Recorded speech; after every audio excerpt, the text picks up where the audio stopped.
Hi friends, అందరికీ నమస్కారం. నా పేరు పవన్. ఈ వీడియోలో మనం హెల్త్ ఇన్సూరెన్స్లో రిస్టోరేషన్ బెనిఫిట్ అంటే ఏంటి, దానివల్ల ఉపయోగాలు ఏంటో తెలుసుకుందాం. ఉదాహరణకి మీరు ఒక 10 లక్షల హెల్త్ ఇన్సూరెన్స్ తీసుకుంటే మీరు ఒక ఇయర్లో హాస్పిటలైజ్ అవుతే మీ హాస్పిటల్ బిల్ 10 లక్షలు అవుతే ఆ 10 లక్షలు కూడా హెల్త్ ఇన్సూరెన్స్ కంపెనీ పే చేస్తుంది. అలా కాకుండా 12 లక్షలు అయిందనుకోండి, 10 లక్షలు మీ హెల్త్ ఇన్సూరెన్స్ కంపెనీ పే చేస్తుంది, ఇంకా 2 లక్షలు మీ పాకెట్లోంచి పే చేయాల్సి ఉంటుంది. అయితే ఈ రిస్టోరేషన్ బెనిఫిట్ అనే దానివల్ల ఉపయోగం ఏంటంటే, మనం హాస్పిటలైజ్ అయినప్పుడు మన బిల్ 10 లక్షల కన్నా తక్కువ అయితే ఆ బిల్ మొత్తం కూడా ఇన్సూరెన్స్ కంపెనీ పే చేస్తుంది. ఆ బిల్ సెటిల్ అయిపోయిన తర్వాత మళ్ళీ ఓ 2 నెలలకో 3 నెలలకో మన టైం బాగాలేక మళ్ళీ మనం హాస్పిటలైజ్ అవ్వాల్సి వస్తే అప్పుడు మళ్ళీ ఎంతైతే బిల్ అయిందో 10 లక్షల కన్నా తక్కువ ఉండాలి ఆ బిల్ కూడా మళ్ళీ ఇన్సూరెన్స్ కంపెనీనే పే చేస్తుంది.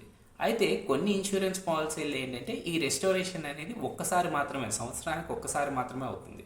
కొన్ని ఇన్సూరెన్స్ పాలసీల్లో ఎన్నిసార్లైనా ఈ రెస్టోరేషన్ రీఫిల్ అనేది జరుగుతూ ఉంటుంది. సో పాలసీ తీసుకునే ముందు మనం గమనించాల్సింది ఏంటంటే, ఈ రెస్టోరేషన్ బెనిఫిట్ అనేది ఎన్నిసార్లైనా ఉన్నదా, ఒకటేసారి ఉన్నదా. అది కాకుండా ఒకసారి మాత్రమే, ఒక చికిత్సకు మాత్రమే ఉన్నది. ఫర్ ఎగ్జాంపుల్, మనం ఒక హార్ట్ రిలేటెడ్ ట్రీట్మెంట్కి 10 lakhs ఖర్చు అయితే మళ్ళీ నెక్స్ట్ టైం ఆ ట్రీట్మెంట్కి మనం ఈ రెస్టోరేషన్ బెనిఫిట్ అనేది యూజ్ చేసుకోలేము.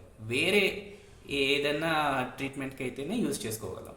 సో అలాంటి లిమిటేషన్స్ ఉండకూడదు, అప్పుడు మాత్రమే అది మనకి బెనిఫిట్. సో నేను షేర్ చేసిన ఇన్ఫర్మేషన్ మీకు నచ్చినట్టయితే, మీకు యూస్ఫుల్ అయినట్టయితే వీడియోని లైక్ చేయండి, మీ ఫ్రెండ్స్తో షేర్ చేయండి, ఛానల్ని సబ్స్క్రైబ్ చేసుకోండి. Thank you very much.